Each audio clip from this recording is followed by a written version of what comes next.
While Bugatti continues to drown in public backlash for refusing to sell parts to Matt Armstrong, Ferrari just made a move that the automotive world will be talking about for a very long time.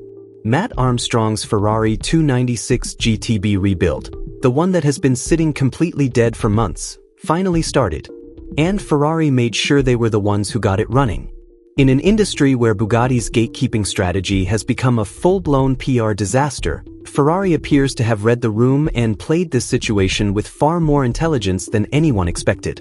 If this is your first time here, hit subscribe, smash the like button, and share this video, because what Ferrari just did in response to the Bugatti part scandal is a masterclass in brand strategy that every luxury manufacturer should be paying close attention to. This 296 GTB had been through everything. Matt originally collected the car in Cyprus after it was involved in a serious crash, and from the moment it arrived, the car simply refused to cooperate. No ignition response, no dashboard activity, just complete electrical silence from a hybrid hypercar that is supposed to produce over 800 horsepower. Every attempt to diagnose it hit the same wall. Without the ignition powering up, nothing could be scanned, nothing could be cleared, and nothing could be properly assessed. Matt tried everything he could independently. He rebuilt the entire car from the ground up, reconnected every module and airbag harness, and still got nothing.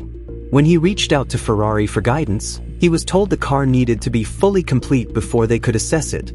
So that's exactly what he did.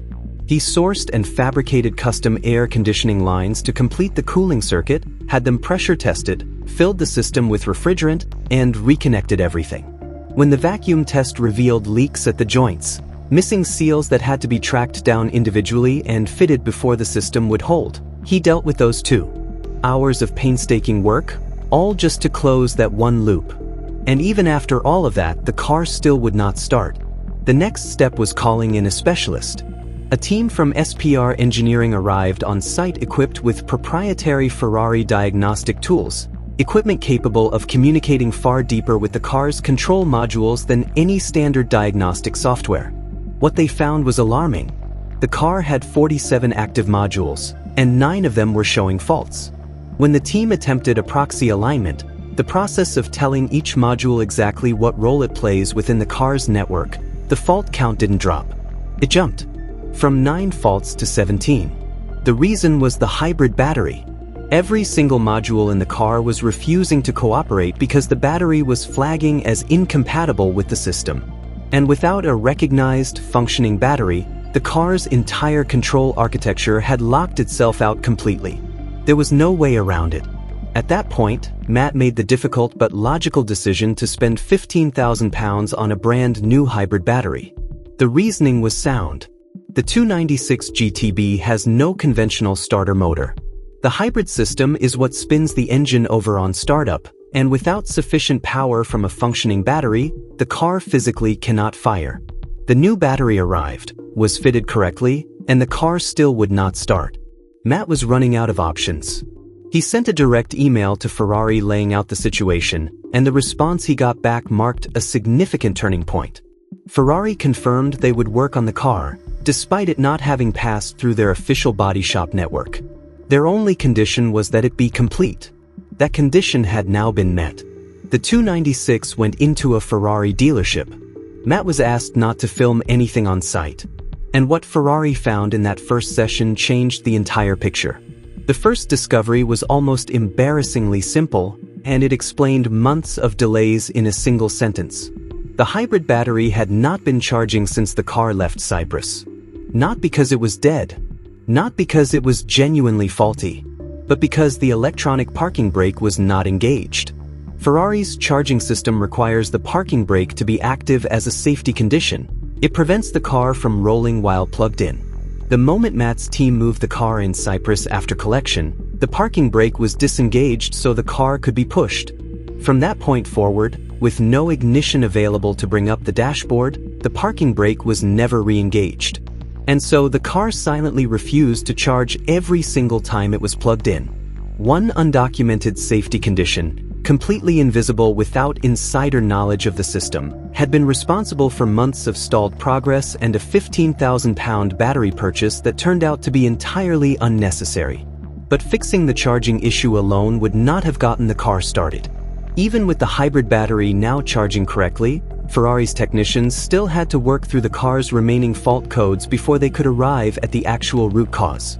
And when they did, it pointed to something nobody had properly considered: the start button.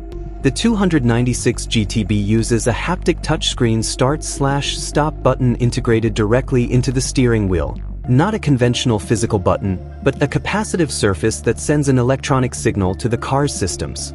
Matt had already tried swapping the original steering wheel for one sourced from a salvage car, gone through the same diagnostic process, and seen no improvement whatsoever.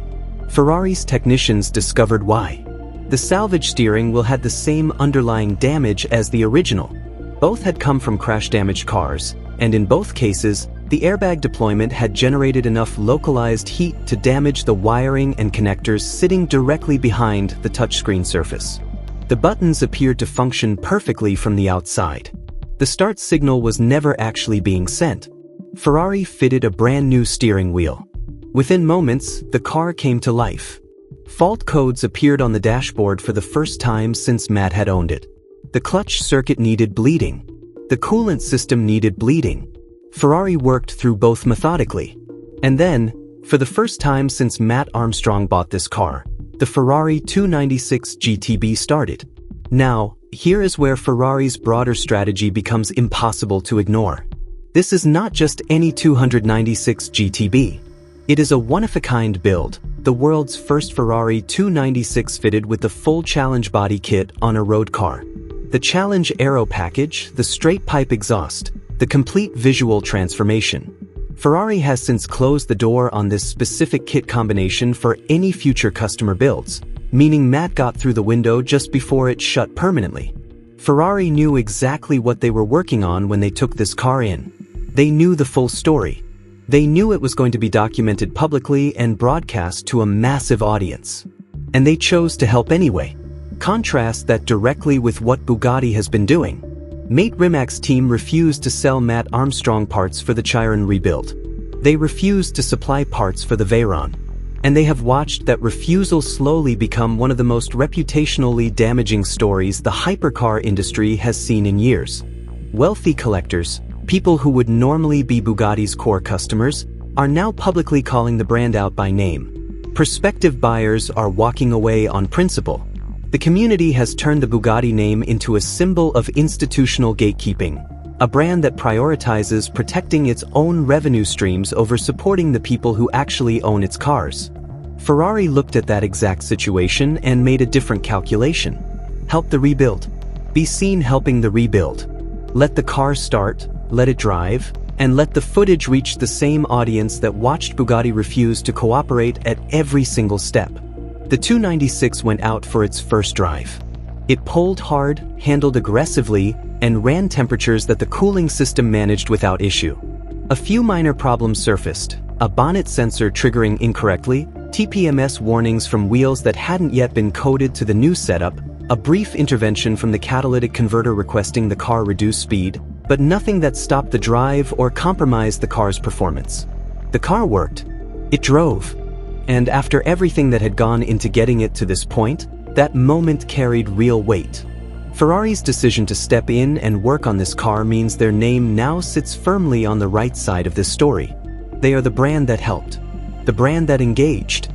The brand that understood that a rebuilder with a massive public platform was not a liability to be managed. He was an opportunity.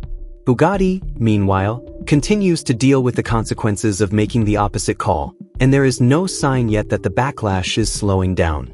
Subscribe now, because this Ferrari versus Bugatti dynamic is only going to develop further. What happens next in both stories is going to be worth watching very closely.